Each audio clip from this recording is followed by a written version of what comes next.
नाजरीन, रुपया पैसा में आपको खुश आमदीद कहते हैं। मैं हूं अली नासिर। कहते हैं बैनुल-अक़वामी सतह के ऊपर साइंसी तहकीक ने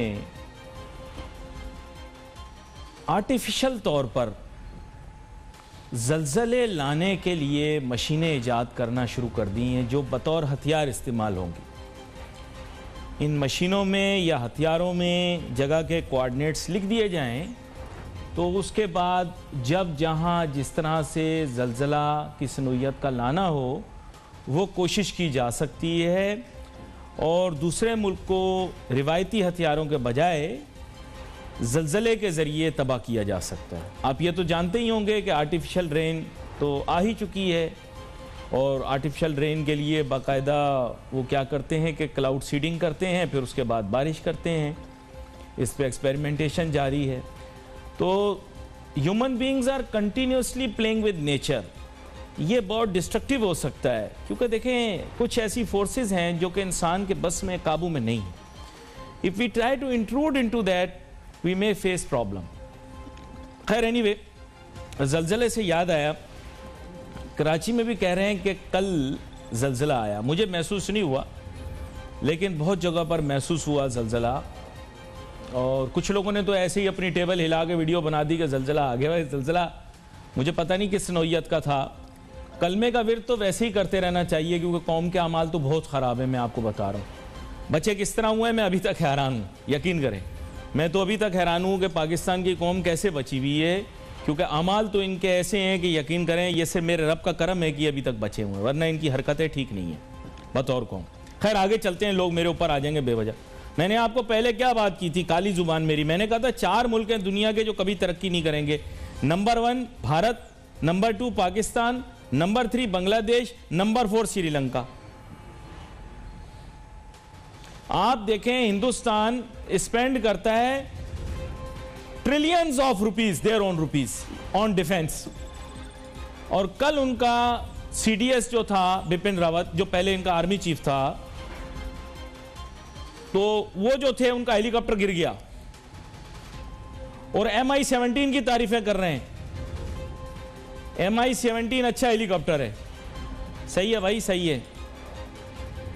ये बेसिकली यानी एक हेलीकॉप्टर की एयर सेफ्टी सिक्योर नहीं कर सका। ये मुल्क कहता है कि जनाब हम दुनिया पे हावी हो जाएंगे, हम थिएटर खोल देंगे, हम पाकिस्तान से लड़ाई करेंगे, हम चीन को शिकस्त देंगे, हम इंडियन ओशन पे हावी हो जाएंगे, बहरे हिंद पे हावी हो जाएंगे, हम आइलैंड थिएटर खोल देंगे, हैं, हम सारी दुनिया की मईशत पे हावी, हम सारी दुनिया की दिफा पे हावी, हम हर चीज पे हावी हो जाएंगे। और एक हेलीकॉप्टर इनका सही से उड़ा नहीं, ठीक उड़ा नहीं। 50 किलोमीटर का सफर था। देखें, इसीलिए मैं जो आपको बात कहता हूं इस पे आप गौर करें। दिफा पे अरबों खरबों डॉलर खर्च करने का कोई फायदा नहीं। इंडिया को भी मैं कहता हूं कि आए पाकिस्तान के साथ बैठे, हम खुले दिल से आपके साथ बात करने के लिए तैयार हैं। मैं आपको बता रहा हूं ये बात। माजी की बातें पीछे हो गई ना, जिन्होंने बात करनी है वही आपको दावत देंगे ना। मैं अपनी बात नहीं कर रहा, जाहिर बात है कुछ और लोग आपको दावत देंगे, आप उनके साथ बात करें डायरेक्ट। और मोहब्बत और प्यार की जुबान अब बोलना शुरू कर दें। यार बड़के आपने भी मार ली, बड़के हमने भी मार ली। क्रिकेट के मैदान में हमने आपको शिकस्त दे दी, उसके बाद हमने भी अपने डिस्को डांस कर लिए, आप भी मुतमैन हो गए, आपको हमने अभिनंदन वापस दे दिया, आप भी खुश हो गए। घलभूषण यादव को भी आपका वकील मिल गया, केस होगा, ठीक है, आपकी जीत हो गई, वहाँ पे कोई मसला नहीं। लेकिन अब बैठो और बात करो। ये सब करने से कोई फायदा नहीं है। Billions of dollars worth of arms and ammunition can not protect अस।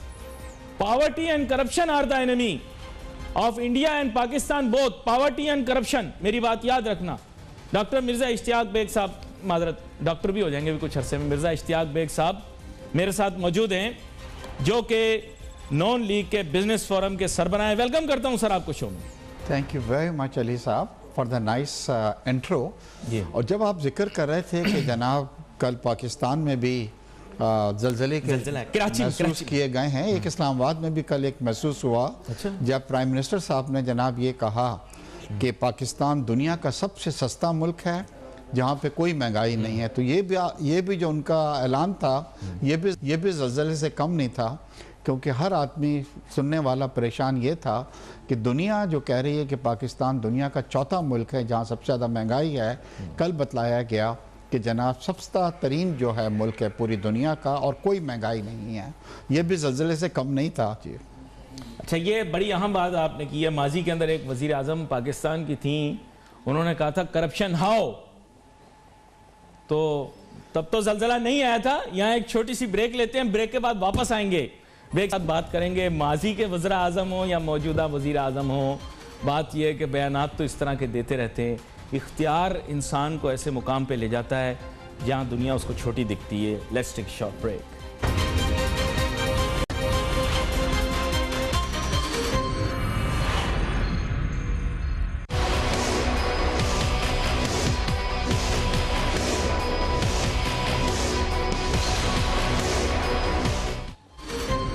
नाज़रीन, वेलकम बैक आफ्टर ब्रेक।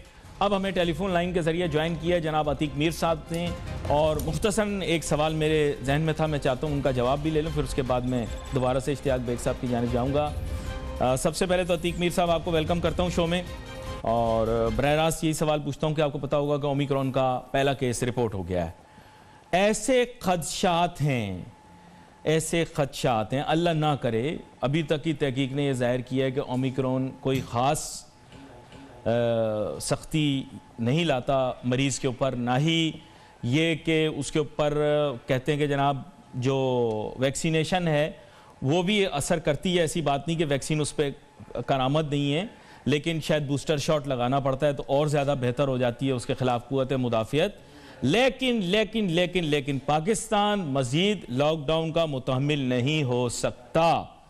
अगर सर एहतियाती तदाबीर कर ली जाती तो बेहतर रहता। ब्रेक के दौरान मैं आपको बता रहा था, वैसे सर मैं आपको बता रहा हूँ मजहबी और तारीखी रिवायात के मुताबिक जो मैंने सुना है, जो मुझे पता है, मैं मजहब के मौजू पर ज़्यादा बात नहीं करता, लेकिन जो मुझे पता है वो ये है कि जो जहाँ है वहीं रुक जाए, ना वहाँ से कहीं जाए और ना कहीं किसी को आने दिया जाए। तो अगर पाकिस्तान बॉर्डर कंट्रोल अप्लाई कर दे और फॉरेन एयर ट्रैवल के ऊपर टेम्पररी जो है वो आप कहें कि एक तरह से पाबंदी लगा दे, तो ओमिक्रॉन की मजीद आमद बंद हो जाएगी और इसकी वजह से लॉकडाउन नहीं होगा। ये मेरी इस्तिदा है। अगर आप सुनना चाहें वजीर आजम को भी मैं यही कहता हूं। जी अतीक मीर साहब। जी अतीक मीर साहब। जी मैं पूरी तरह आपकी आवाज नहीं सुन पा रहा था। देखिए, सूरत हाल ये है कि इस वक्त जो मैशत की ज़फ़ुक़ारी की सूरत हाल है और महंगाई जो कि बेलगाम घोड़े की तरह बढ़ती चली जा रही है, इन हालात में मैं समझता हूँ कि अब लॉकडाउन बिल्कुल मैशत की मौत का सबब बनेगा। हर वो अमल करना चाहिए जो एक नए वायरस को रोकने का सबब बन सकता है। मैं देख रहा हूँ कि इस वक्त अगर एनसीओसी ने कोई शेड्यूल पेश कर दिया तो एक आंकड़ा जो हुकूमत सिंध और एनसीओसी में शुरू हो जाता है, जिसके बाद वो अगर 2 कोड़े मारते हैं तो ताजरों को सिंध हुकूमत 10 कोड़े मारती है। एक मुकाबला शुरू हो जाता है और आप देखें कि सबसे ज्यादा जो इसके मुतासरीन है वो कराची और सिंध के ताजिर हैं।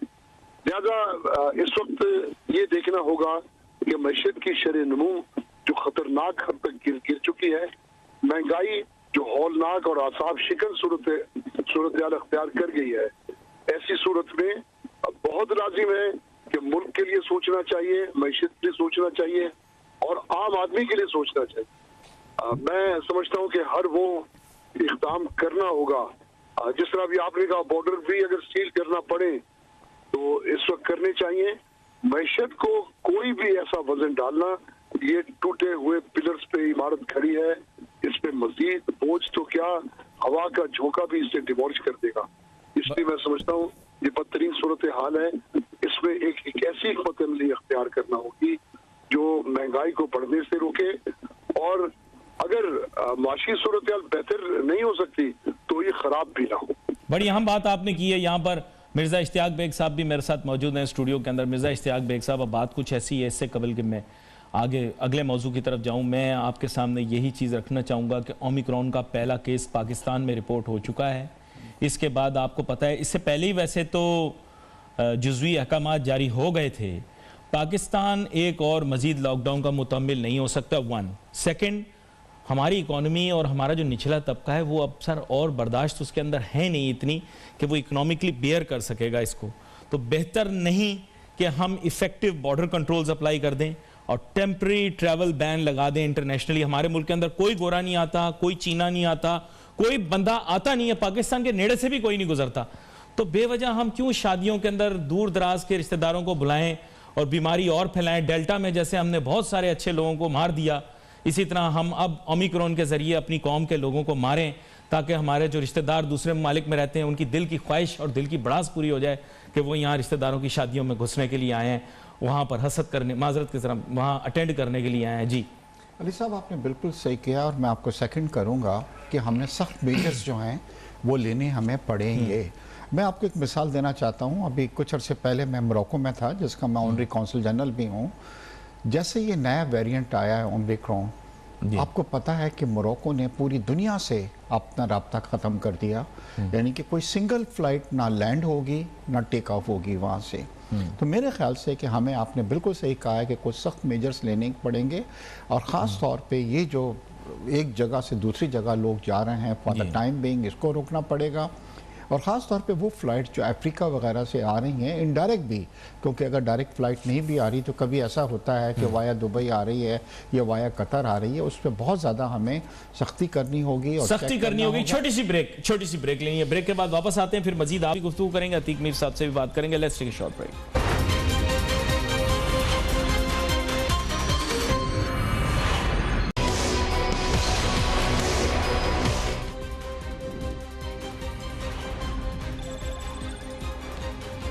नाजरीन, welcome back after the break.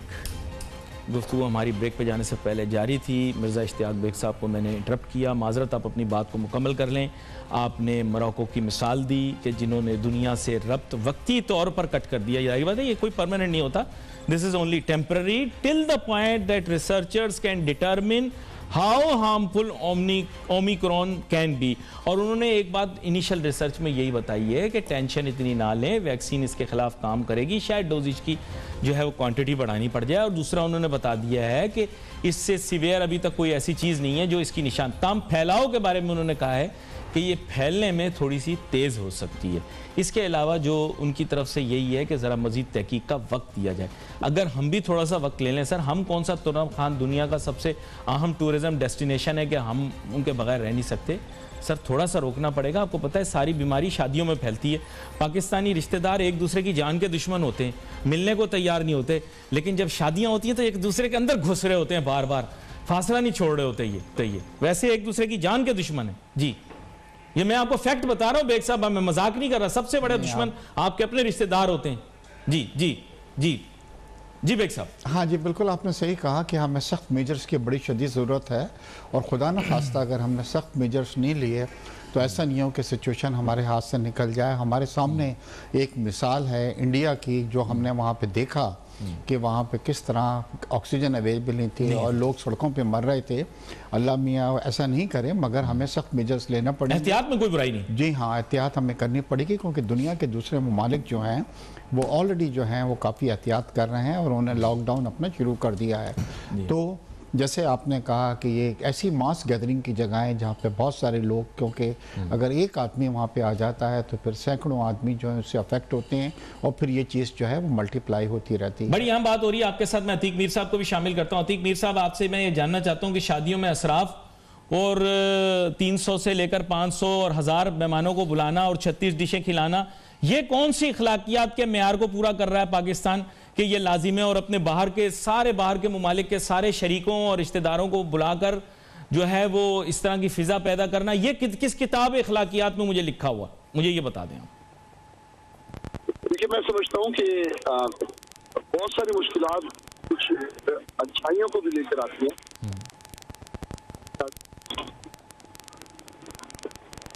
मेरी आवाज आ रही है? जी जी अतीक साहब, मुझे आपकी आवाज आ रही है जी। तो इसी तरह जहाँ तक कोरोना ने मादी में पाकिस्तान को बहुत सारी पाकिस्तानी अवाम की आदत को तब्दील किया है, इनकी लाइफ का जो स्टाइल है वो चेंज हुआ है।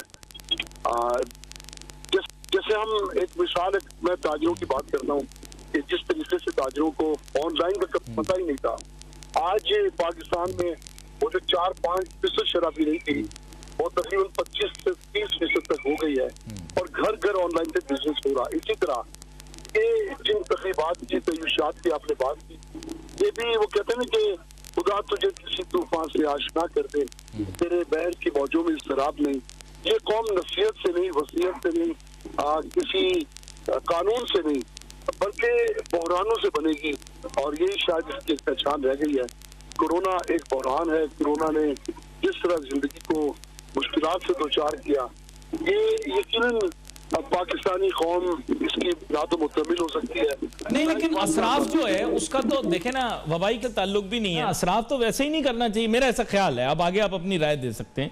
असराफ तो वैसे नहीं करना चाहिए, मतलब ऐसे ही इतना ज्यादा, मतलब आपको पता है फूड वेस्टेज और ये सब बड़ा अजीब सा लगता है, और इलेक्ट्रिसिटी वेस्टेज। आपके ख्याल से क्या सादगी नहीं होनी चाहिए इसमें? मुख्तसरन ये देखिए, मैं तो एक सीधी बात कहता हूँ कि अगर आपको इस्लाम से प्यार है, आपको उसवा हसना से प्यार है, आप हकीकी मायनों में नबी करीम के आशिक हैं, तो फिर उनके बताए हुए उसूलों पर भी अमल करना होगा। बेजा इसराफ तो इतना गुनाह है। मैंने बड़े बड़े घर उजड़ते देखे हैं जो बहुत ही आसूदा हाल थे लेकिन रिस्क को जाया करते थे। वो बहुत ये समझे कि इस तरह से तकसीम करने की बजाय वो उसको जाया करते थे। आज मैं देख रहा हूँ कि ऐसे कितने लोगों की मिसाल मेरे सामने है कि जो तबाह बर्बाद हो गया। ये जो लोग मुझे सुन रहे हैं वो ये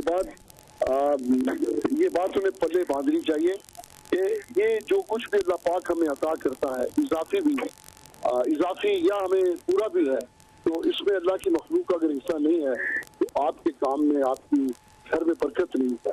तो बड़ी अहम बात आप कर रहे हैं, बड़ी अहम बात आप कर रहे हैं। मैं आपकी जानिब दोबारा से आता हूँ, कुछ तकनीकी मसला है वो वाज़े कर देते हैं उसको।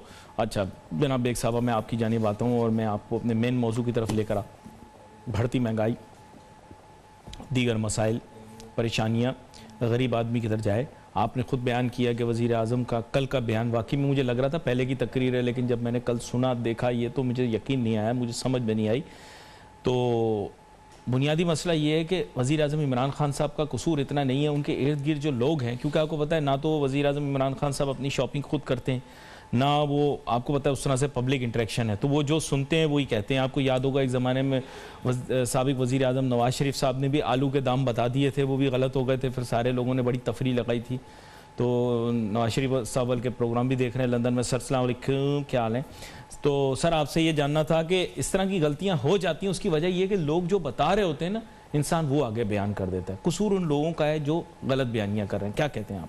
अली साहब, there is a difference between a गलती and a blunder. I don't think कि ये गलती आप इसको कहेंगे कि ऐसे में जब पूरे मुल्क के अंदर लोगों की चीखें निकल रही हैं, लोग खुदकशियाँ कर रहे हैं, लोग बेरोज़गारी से तंग हैं, महंगाई से तंग हैं, उस वक्त आप उनके ज़ख्मों के ऊपर नमक छिड़क रहे हैं और ये कह रहे हैं कि पाकिस्तान दुनिया का सस्ता तरीन। और ये पहली बार नहीं हुआ, इनके जो वज़रा हैं वो इससे पहले भी ये कहते रहे हैं कि पाकिस्तान में कोई महंगाई नहीं है और कुछ नहीं है, जबकि इंटरनेशनल इदारों ने ये कंफर्म किया है कि पाकिस्तान इस वक्त महंगाई के हिसाब से दुनिया का चौथा जो है वो मुल्क है।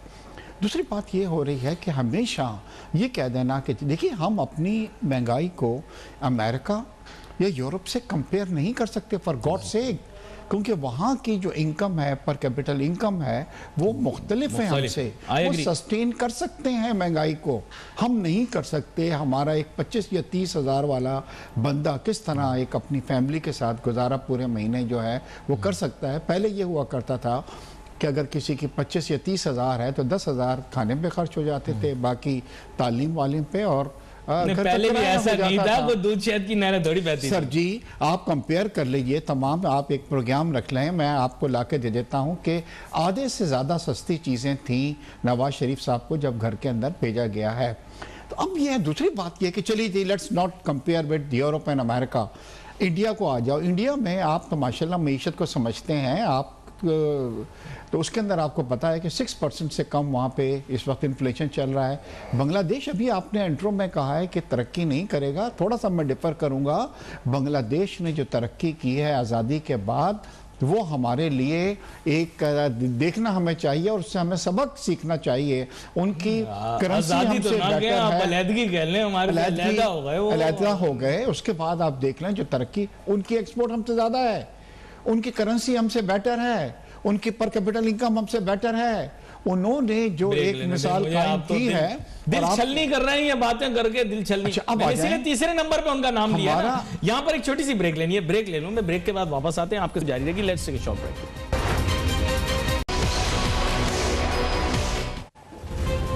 नाज़रीन welcome back after the break.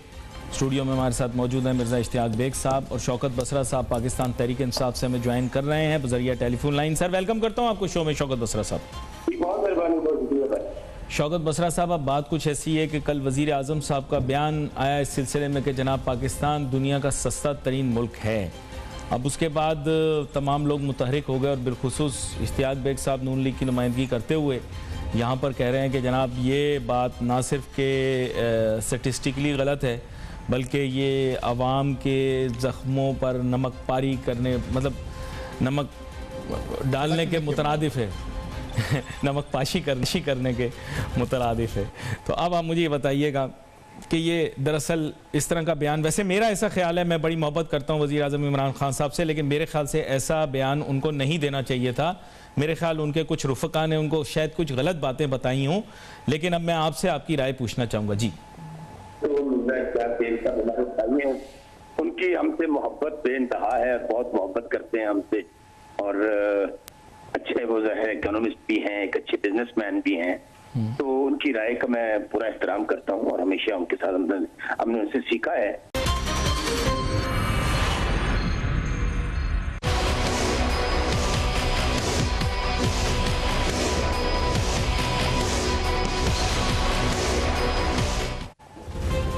नाज़रीन welcome back after the break.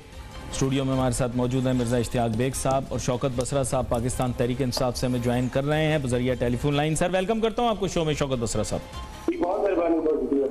Shaukat Basra साहब, अब बात कुछ ऐसी है कि कल वज़ीर आज़म साहब का बयान आया इस सिलसिले में कि जनाब पाकिस्तान दुनिया का सस्ता तरीन मुल्क है। अब उसके बाद तमाम लोग मुतहरिक हो गए और बिलखुसूस इश्तियाक बेग साहब नून लीग की नुमाइंदगी करते हुए यहाँ पर कह रहे हैं कि जनाब ये बात ना सिर्फ के स्टेटिस्टिकली गलत है, बल्कि ये आवाम के ज़ख्मों पर नमक पारी करने, मतलब नमक डालने के मुतरादिफ है नमक पाशी करने के मुतरादिफ है। तो अब आप मुझे ये बताइएगा कि ये दरअसल इस तरह का बयान, वैसे मेरा ऐसा ख्याल है, मैं बड़ी मोहब्बत करता हूँ वज़ीर आज़म इमरान खान साहब से, लेकिन मेरे ख्याल से ऐसा बयान उनको नहीं देना चाहिए था। मेरे ख्याल उनके कुछ रुफ़क़ा ने उनको शायद कुछ गलत बातें बताई हों, लेकिन अब मैं आपसे आपकी राय पूछना चाहूँगा। जी, उनकी हमसे मोहब्बत बेइंतहा है, बहुत मोहब्बत करते हैं हमसे, और अच्छे वो है इकोनॉमिस्ट भी हैं, एक अच्छे बिजनेसमैन भी हैं, तो उनकी राय का मैं पूरा एहतराम करता हूं और हमेशा उनके साथ हमने उनसे सीखा है। लेकिन गुजारिश ये है कि जो बात की है जीरन साहब ने, वो किस बैकग्राउंड में की है और किन चीजों के हवाले से की है, अब उसके मुतालिक कोई एग्जैक्ट मेरे पास इंफॉर्मेशन नहीं है कि जिसके ऊपर मैं बात कर सकूं।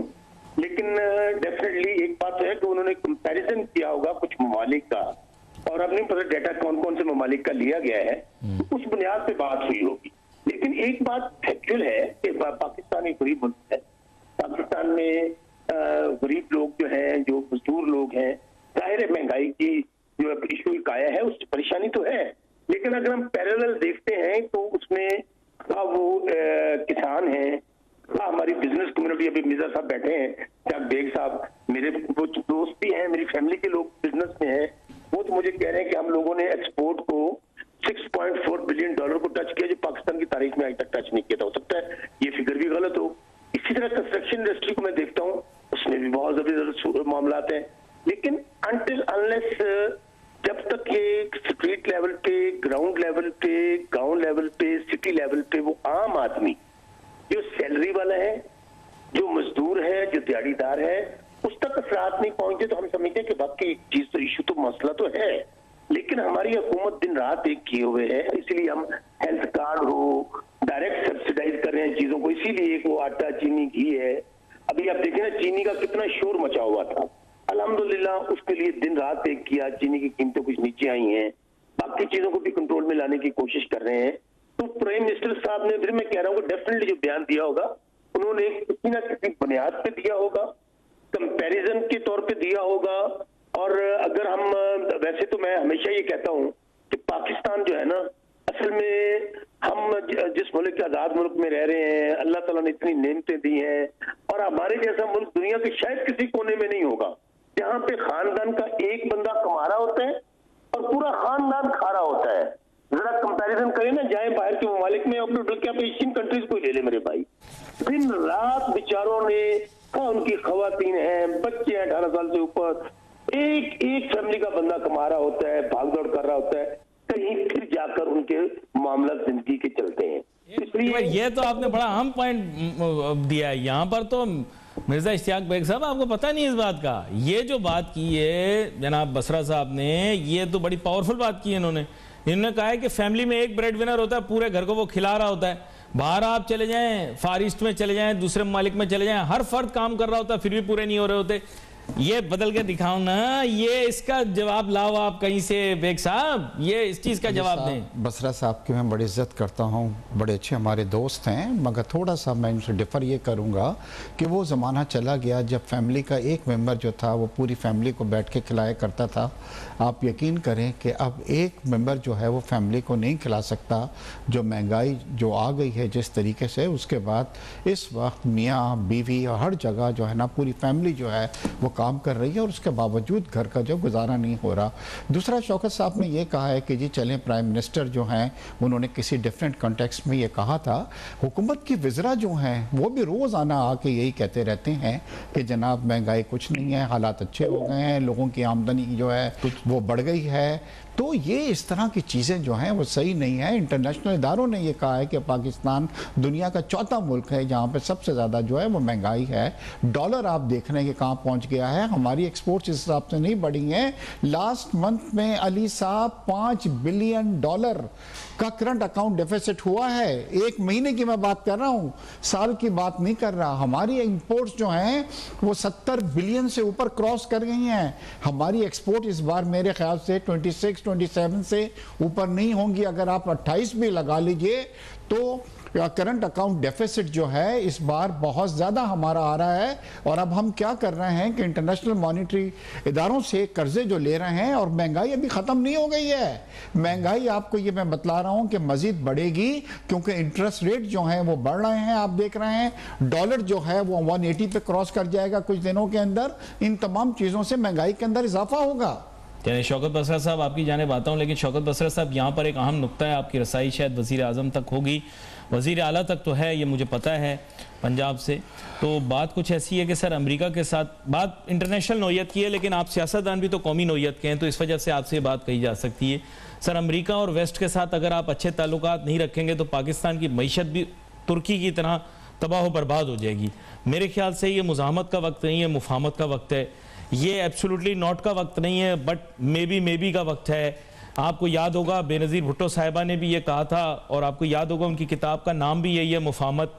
तो सर ज़रा वक्त के तकाज़ों को देखते हुए ज़रा कुछ मुफाहमत भी करनी पड़ेगी, कहीं पर एक कदम पीछे भी हटना पड़ेगा। अगर आप ना हटे तो डॉलर की कदर भी बढ़ जाएगी, पाकिस्तान की मईशत भी दबाव में आ जाएगी। क्या राय रखते हैं आप शौकत बसरा साहब? जी शौकत बसरा साहब, दोबारा रिपीट कीजिएगा। मैंने कहा शौकत बसरा साहब, बुनियादी मसला दरअसल ये है कि हमने वेस्ट के साथ एब्सोल्युटली नॉट की पॉलिसी रखी हुई है, लेकिन बात यह है कि हमें मुफाहमत की पॉलिसी पे आना पड़ेगा, मे बी पे। और साथ साथ आपको याद होगा बेनज़ीर भुट्टो साहिबा एक कौमी लीडर थी, उन्होंने ये कहा था, उनकी किताब का मौजू भी यही है, मुफाहमत।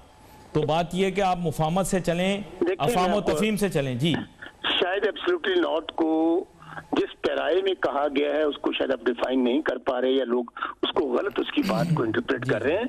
एब्सोल्युटली नॉट, हम अपनी खुद मुख्तारी पे सौदा नहीं कर सकते, हम अपनी गैरत पे सौदा नहीं कर सकते। हम वो थोड़ी हैं जो पहले हुआ करते थे, एक कॉल पे लेट जाए और अपना सारा कोई दाव पे लगा दे। हम हाँ दुनिया के साथ बेहतरीन तलका चाहते हैं, हम ट्रेड चाहते हैं, हम चाहते हैं कि हमारी दुनिया के अंदर जो हमारी पाकिस्तान के अंदर बेहतरीन चीजें वहां एक्सपोर्ट हो। हम हर तरह पे हमारी जो लोग हैं दुनिया में जाके माने हुए लोग हैं वहां पे काम कर रहे हैं।